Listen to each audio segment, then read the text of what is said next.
পটুয়াখালীর কলাপাড়া উপজেলার মহিপুর থানার ৭ নং লতাচাপলি ইউনিয়ন বিএনপির সহ-সাংগঠনিক সম্পাদক মোহাম্মদ হালিম ফরাজি ও তার 2 ছেলে এবং সজীব ফরাজি, রায়হান ফরাজির অত্যাচারে অতিষ্ঠ গ্রামবাসী।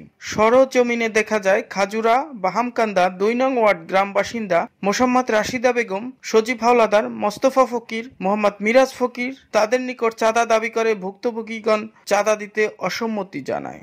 হালিম ফরাজি ও তার দলবল প্রকাশ্যে লাঠিসোঁটা এবং দেশীয় অস্ত্র দ্বারা তাদের উপরে হামলা চালায়, তাদের বিভিন্নভাবে ভয়ভীতি দেখায়, প্রাণনাশের হুমকি দেখায়।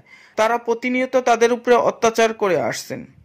হালিম ফরাজিগণ তারা স্থানীয় সালিশ ব্যবস্থার কোনো তোয়াক্কা করে না। তাদের এমন আচরণে এলাকাবাসী শান্তিপূর্ণভাবে বসবাস করতে পারতেছে না। তাই প্রশাসনের নিকট বিষয়টি সঠিক তদন্ত সাপেক্ষে ন্যায় বিচারের দাবি জানাচ্ছে ভুক্তভোগীগণ।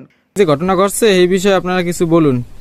আমরা সকালবেলা কাজকর্ম করতে আসি, তারপরে হালিম ফরাজি 2 ছেলে নিয়ে ডাকান বটি দিয়ে আমার বাড়ি ঢুকে বাড়ি দখল করতেছে। আমি বাধাবদ্ধ দেখে আসি, মন্ত্র আমার ডাকান বটি দিয়ে লড়ান দিয়ে মার কোপ দিয়ে আমি অন্য ঘরে ঢুকেছি মতো টাকা চাই চাঁদাবাজি আমার আবার অন্য একবার মারছে, আর একবার মারছে। এই দেখে আমি এই সূক্ষ্ম বিচার চাই।